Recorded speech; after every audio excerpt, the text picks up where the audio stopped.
लोकसभा और विधानसभा के चुनाव में बहुत बड़ा फर्क होता है और फर्क जो है वो डलेगा। और फर्क डालने में आपको बता दूं कि जयराम की पार्टी जेबीकेएसएस जो है वो बड़ी भूमिका निभाने जा रही है, क्योंकि जेबीकेएसएस के प्रत्याशी भले ही इस चुनाव में एक भी सीट नहीं जीत पाए हैं, लेकिन उनके प्रत्याशियों का प्रदर्शन बेहतर रहा है। जो आप देखिए अगर तो आप देखते हैं कि एकमात्र गिरिडीह की सीट है जहां ट्रायंगुलर फाइट बन पाई, क्योंकि वहां से जयराम महतो चुनाव लड़ रहे थे और जयराम महतो ने वहां पर 3,47,000 वोट लाए हैं। तो ये एक बड़ा मार्जिन है। और मैं आपको जी हाँ बिल्कुल, ये किसी के भी हार और जीत, और हम लोग इसकी चर्चा बार बार भी कर रहे थे, करिश्मा को भी हम शामिल करेंगे कि इस पर हम लोग बार बार चर्चा कर रहे थे। करिश्मा, हम लोगों ने गिरिडीह पर एक प्रोग्राम भी किया था, हमने और आपने मिलकर, तो उस वक्त भी हमने कहा था कि अगर जयराम जब तक कुर्मी वोट काटेंगे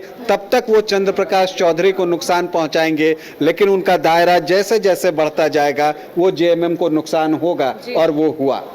जी, साफ तौर पर देखा जा रहा था क्योंकि मथुरा प्रसाद महतो को इस बार झामुमो की ओर से टिकट दिया गया था, और जब से ये बातें सामने आई कि जयराम महतो चुनावी मैदान में है, हमने और रंजन जी ने ये बात भी की थी, चर्चा भी की थी कि अगर जयराम महतो चुनावी मैदान में तो वोट किसका काटेंगे। एक तो सवाल ये उठ रहा था कि वो शायद से झामुमो के जो प्रत्याशी है मथुरा प्रसाद महतो उनका वोट काट सकते, लेकिन सवाल ये भी उठ रहा था कि अगर इनको नुकसान पहुंचाएंगे तो सीपी चौधरी को उतना फायदा तो नहीं पहुंचाएंगे। तो ऐसे में कई सवाल उठ रहे थे, लेकिन जैसा रंजन जी ने कहा कि 3.25 लाख से भी ज्यादा वोट मिलना, 3,47,000 मतलब 3.5 लाख वोट मिलना, आपने सही कहा कि किसी को भी हार जीत में इतना मिलता है। और ऐसे में जेबीकेएसएस की ओर से जितने भी प्रत्याशी चुनावी मैदान में उतरे, मुझे लगता है बहुत अच्छा है उनका। तो करिश्मा, ये विधानसभा में बहुत असर डालेगा, या यूं कहें कि एक अच्छी पार्टी, मजबूत पार्टी के रूप में जेबीकेएसएस उभर सकती है विधानसभा? रंजन जी की बातों से मैं 100% सहमत हूँ। इनका कहना है कि जेबीकेएसएस की जो पार्टी है उनकी भूमिका विधानसभा में काफी अहम रहेगी, क्योंकि जितने भी प्रत्याशी है जेबीकेएसएस के, उनका यही कहना था कि ये हमारा ट्रेलर है, और ट्रेलर में अगर इन लोगों ने अच्छा प्रदर्शन किया है आसिया, तो आप सोचिएगा जो पिक्चर अभी बाकी है उसमें कैसा प्रदर्शन करेंगे। अगर जयराम महतो अच्छे वोट उनको मिला है, अगर रांची की बात, ये प्रदर्शन सिर्फ कोयलांचल में दिखेगा या बाकी जगहों पर भी जेबीकेएसएस का हस्तक्षेप है? स्प्रेडेड आपको दिख सकता है, अभी चूंकि वक्त है जेबीकेएसएस के पास। आप देखिए रांची में देवेंद्र महतो ने 1,32,647 वोट लाए, जबकि उन्हें चुनावी प्रचार प्रसार करने का वक्त नहीं मिला था, उनको जेल में डाल दिया गया, और उनका यही कहना था कि वो ज्यादा लोगों से नहीं कनेक्ट में। जो एक बड़ा तबका, बड़ा वोटर यूथ है, वो यूथ जेबीकेएसएस के साथ होता। हजारीबाग में भी देखिए आप, संजय मेहता का प्रदर्शन बहुत बेहतर रहा। कल भी जब हम लोग चर्चा कर रहे थे तो मैंने ये बात कही थी कि मैं इस चुनाव में जेबीकेएसएस के अन्य प्रत्याशियों को, जयराम को छोड़कर, उनके बारे में तो कंफर्म था कि वो ट्रायंगुलर फाइट बना रहे हैं और वो वोट लाएंगे, लेकिन अन्य प्रत्याशियों के बारे में कल हम चर्चा कर रहे थे तो हमने ये बात की थी कि वो कितना वोट लाते हैं ये जानने के लिए मैं बहुत उत्सुक रहूंगा, क्योंकि उस पर जो झारखंड का जो आगामी विधानसभा चुनाव है उस पर वो इम्पैक्ट डालने वाला है। प्रत्याशियों के ऊपर सभी की निगाहें टिकी हुई थी। एक तो हजारीबाग से संजय मेहता, रांची से देवेंद्र नाथ महतो और गिरिडीह से जयराम महतो, 3 लोगों के ऊपर सभी की निगाहें टिकी हुई थी कि आखिर ये लोग कितने मतों से आगे होंगे या फिर कितना मत इन्हें मिलेगा।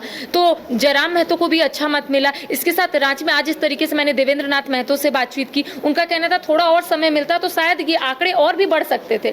संजय मेहता ने भी अच्छा यहाँ पर प्रदर्शन किया है। तो जेबीकेएसएस की ओर से यही कहा जा रहा था आसिया कि ये सिर्फ ट्रेलर है, हमने सिर्फ अपने आप को आजमाया है कि हम कहां पर खड़े हैं, और ऐसे में देखिए विधानसभा में इसका असर तो जरूर देखने को मिलेगा आसिया। बिल्कुल, और ये विधानसभा में असर डालेगा। कल भी हम इसकी चर्चा कर रहे थे कि बड़ी बात इस लोकसभा चुनाव में झारखंड में जो है वो जेबीकेएसएस का प्रदर्शन है, और भले ही वो लोकसभा जीते या ना जीते, लेकिन अपनी एक छाप जरूर छोड़ रहे हैं, और एक ट्रायल इसे कह सकते हैं। उन्होंने ट्रायल लिया है कि लोकसभा में अगर हम जैसा प्रदर्शन करते हैं विधानसभा में उससे बेहतर वो कर सकते हैं। इन लोगों का यही कहना था आसिया, शुरुआत से इन लोगों का यही कहना था कि ये सिर्फ ट्रेलर है, पिक्चर हम लोग आपको विधानसभा में दिखाएंगे।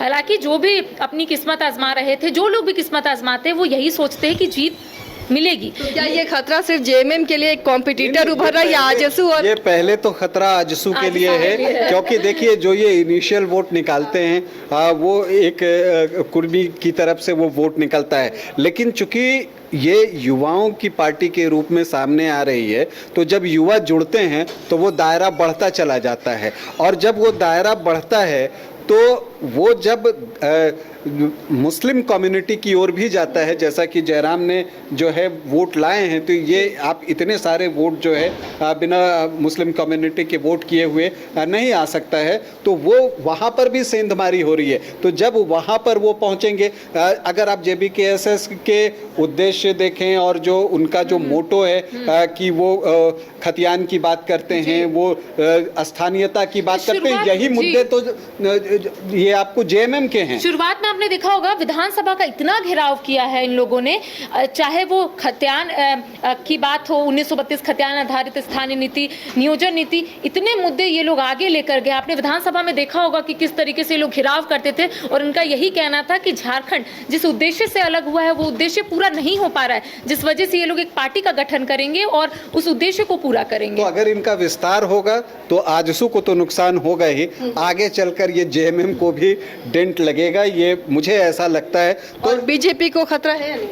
फिलहाल बीजेपी को खतरा नहीं दिखता है, क्योंकि उसका जो एक वोट बेस है वो एक अलग तरह का वोट बेस है। हाँ, जो बीजेपी में जो कुछ यूथ वोटर्स हैं जो बीजेपी को वोट करते हैं, वो जो है आपको जयराम की पार्टी की तरफ जो है आकर्षित हो सकते हैं। अल्पसंख्यकों की बात भी कही, जो मुस्लिम समुदाय, उसके पास ऑप्शन नहीं था, वो बीजेपी के साथ नहीं जा सकती है, जिस तरह की बातें लगातार होती हैं चुनाव प्रचार के दौरान, या ऐसे भी उसके पास ऑप्शन बच जाता था इंडी गठबंधन या कांग्रेस। अब एक नया जब उसे ऑप्शन मिलेगा तो एक बड़ा वर्ग, बड़ा समुदाय अगर JBKSS के साथ आएगा तो वाकई ये झारखंड के परिणाम को प्रभावित करेगा। जी हाँ, बिल्कुल वो कर सकता है। मुझे तो लगता है कि अगर इस तरीके की बात आएगी तो इंडिया गठबंधन को कहीं ना कहीं नुकसान, जी दोनों को, नुकसान तो दोनों गठबंधन को होगा। इस चुनाव में उन्होंने दोनों का नुकसान किया है, क्योंकि वो आजसू का वोट भी काट रहे हैं, तो आजसू का तो वोट कटेगा ही कटेगा।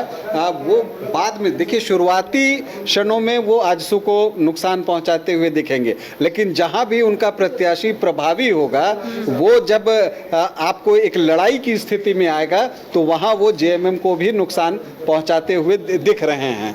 बिल्कुल, और यही हम आकलन तभी से कर रहे हैं कि जयराम क्या अब तड़का लगाते हैं विधानसभा चुनाव में, वो देखना काफी दिलचस्प होगा। तो ये जरूर पूछा था कि अब चलिए आप लोग लोकसभा चुनाव में अपनी किस्मत आजमाएं, हालांकि भाग्य आप लोगों का नहीं खुला, लेकिन क्या विधानसभा चुनाव को लेकर आप लोगों की ओर से कोई रणनीति है? उन्होंने एकदम हंसते हुए कहा कि समीक्षा करेंगे और वक्त बताएगा। तो मुझे लगता है कि ये तैयारी है, वक्त बताएगा, यानी कि लोग सोच कर रखते हैं तब कहते हैं कि वक्त बताएगा।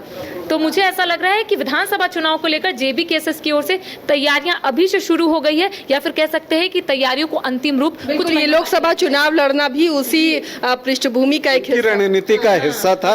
वो अपनी उपस्थिति दर्ज कराना चाहते थे, और मुझे लगता है कि इसमें बहुत हद तक जो है वो सफल भी रहे हैं। कमाल करते हो जी, बच्चे घूमने की इतनी जिद कर रहे हैं और तुम हो कि तुम्हें फुर्सत ही नहीं मिल रही। अब इतनी गर्मी में जाए तो जाए कहाँ?